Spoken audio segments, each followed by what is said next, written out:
अस्सलाम वालेकुम दोस्तों, कैसे हैं आप। उम्मीद और दुआ है कि आप लोग खैरियत से होंगे। शुरू अल्लाह के नाम के साथ जो बहुत मेहरबान और नहायत रहम करने वाला है। आज की स्टोरी एक अयाज नाम की लड़के की है जिसका ताल्लुक बहावलपुर से था। वो बताते हैं कि जब मैं 19 या 20 साल, आज से 20 साल पहले की ये स्टोरी है। वो बताते हैं कि जब मेरी उम्र तकरीबन 19 या 20 साल थी और मैं यूनिवर्सिटी में एडमिशन के लिए देख रहा था, यानी कि देख रहा था कि मुझे कहाँ लेना है, तो उन्हीं दिनों मेरे फादर की डेथ हो गई, जो एक प्राइवेट फर्म में जॉब करते थे। तो ये हमारे लिए एक बहुत बड़ा हादसा था, बहुत बड़ी ट्रेजेडी थी। हार्ट अटैक से उनकी डेथ हुई और हम लोग बहुत ही दुख में थे। खैर काफ़ी अरसा इसी में गुज़र गया। जिन लोगों के वालिदैन इस दुनिया से जा चुके हैं वो इस दुख से अच्छी तरह वाकिफ़ हैं। काफ़ी अरसा हमारा इसी चीज़ में गुज़र गया। फिर मुझे अपनी ज़िम्मेदारियों का एहसास हुआ कि मुझे अब इस घर के लिए कुछ करना होगा, क्योंकि मैं वाहिद अपनी 2 बहनों का भाई था। मेरी 2 बहनें थी और वालदा थी। घर हमारा अपना था।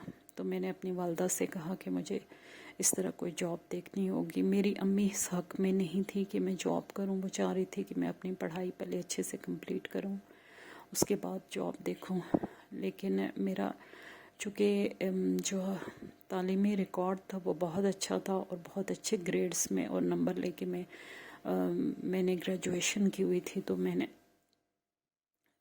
इधर उधर देखना शुरू कर दिया। अपने दोस्तों से भी कहा, अपने टीचर से भी कहा।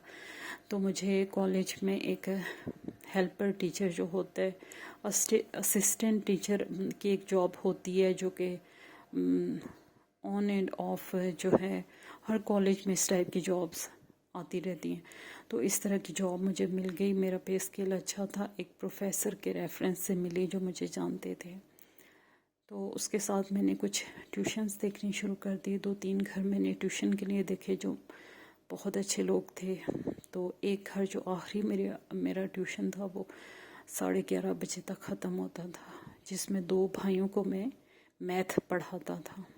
तो इसी तरह शुरू में मुझे उस रूटीन में और साथ अपनी पढ़ाई को मतलब चलाने में, एडमिशन वगैरह लेने में काफ़ी थोड़ा हेक्टिक था मेरे लिए।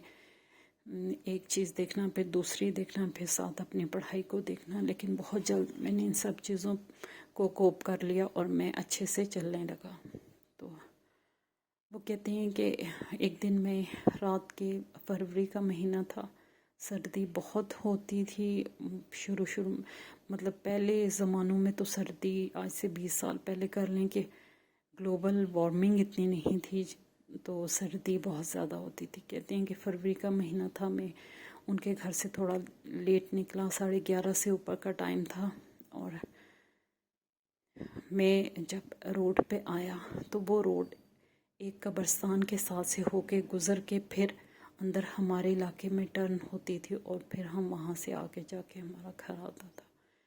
कहते हैं मैंने दूर से देखा कि दो बच्चे सियाह लिबास में और एक बूढ़ी औरत खड़ी है रोड के साइड पे, कब्रिस्तान की वाली साइड पे है। वो 2 बच्चे उससे कुछ बात कर रहे हैं और वो दोनों सेम एज के हैं और लगते बिल्कुल एक ही जैसे और एक ही तरह के थे वो।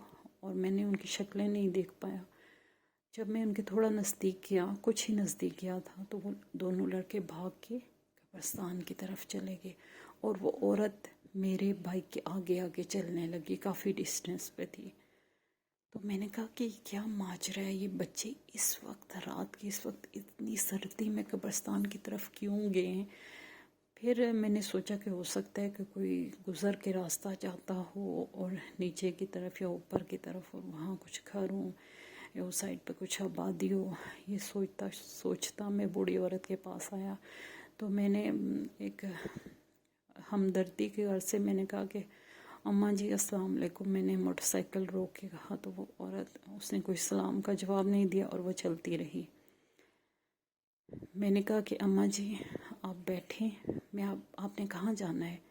तो कहती है कि मैंने आगे बस्ती में जाना है, आगे जो कब्रिस्तान के आगे जो मतलब शुरू हो रही है वहाँ जाना है।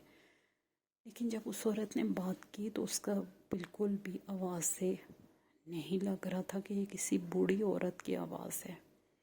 اور اس نے جب میری طرف دیکھا تو اس کی آنکھیں جانوروں کی طرح چمک رہی تھیں، اور آنکھوں کا جو مطلب اس کی گرپ تھی وہ بالکل جیسے کہیں سے نہیں لگ رہا تھا کہ کسی بوڑھی خاتون کی آنکھیں. اور بہت ہی اس کی آنکھیں چمک رہی تھیں، مطلب اتنی چمک تھی کہ دیکھا نہیں جا رہا تھا آنکھوں کے اندر. تو میں اس کے فیشل ایکسپریشن، اس کی آواز اور ہر چیز سے کافی حد تک ڈر گیا، اور میں نے یہ سوچنا شروع کر دیا کہ شاید یہ کوئی ایسی مخلوق ہے. لیکن چونکہ میں اسے آفر کر چکا تھا تو وہ وہ کہتی ہے کہ میں نے اس سے کہا تھا بیٹھیں، تو وہ بیٹھ گئی. جب میں نے بائک سٹارٹ کیا تو میرا بائک اتنا وزنی تھا کہ مجھ سے اس کو چلانے نہیں ہو رہا تھا، اور وہ اس طرح چل رہا تھا جیسے میں اپنی طاقت سے اسے گھسیٹ رہا ہوں، وہ انجن نہیں چل رہا، اس طرح تھا. تو کہتے ہیں کہ میں جو ہے بالکل سمجھ گیا کہ یہ کوئی غیر انسانی مخلوق میرے ساتھ بیٹھی ہوئی ہے. میں نے فوراً آیت الکرسی کا ورد کرنا شروع کر دیا. ویسے میری امی مجھ پر ہر قسم کے اذکار پھونکتی تھی، اور میرے جانے کے بعد بھی اور آنے سے پہلے بھی. تو جو ہی میں نے دل میں ریسائٹ کرنا شروع کیا تو اس نے کہا کہ ڈرو نہیں، تمہاری ماں کی دعائیں تمہارے ساتھ ہیں. میں بہت ہی ڈر گیا. مجھے اب یہ تھا کہ کہیں میں بے ہوش نہ ہو جاؤں. تو اس نے کہا رک جاؤ. اس نے بائی آرڈر اونچی آواز میں کہا رک جاؤ، اور میں رکا، اور وہ نیچے اتری، اور ابھی قبرستان بالکل ختم ہونے کے قریب تھا، اور وہ ایک بلی بن کر قبروں پر سے پھلانگتی ہوئی غائب ہو گئی. تو میری تو کوئی حالت نہیں تھی. مجھے ایسا لگ رہا تھا کہ میں ادھر ہی گر کے مر جاؤں گا یا بے ہوش ہو جاؤں گا. مجھے نہیں پتا کہ میں کس طرح گھر پہنچا. مجھے بالکل علم نہیں ہے کہ مجھے کس نے گھر تک پہنچایا، اور میں کس طرح، اگر میں خود پہنچا تو میں اس کا بعد کا سفر میں نے کیسے طے کیا. جو ذرا سے حواس میرے بحال ہوئے، میں نے دیکھا کہ میرا دروازہ سامنے تھا. میں نے اپنا دروازہ بجانا شروع کر دیا زور زور سے. میری امی گھبرا کے فوراً آئی. انہوں نے دروازہ کھولا. انہیں پتہ تھا کہ میں اس طرح دروازہ نوک کر کے نہیں آتا.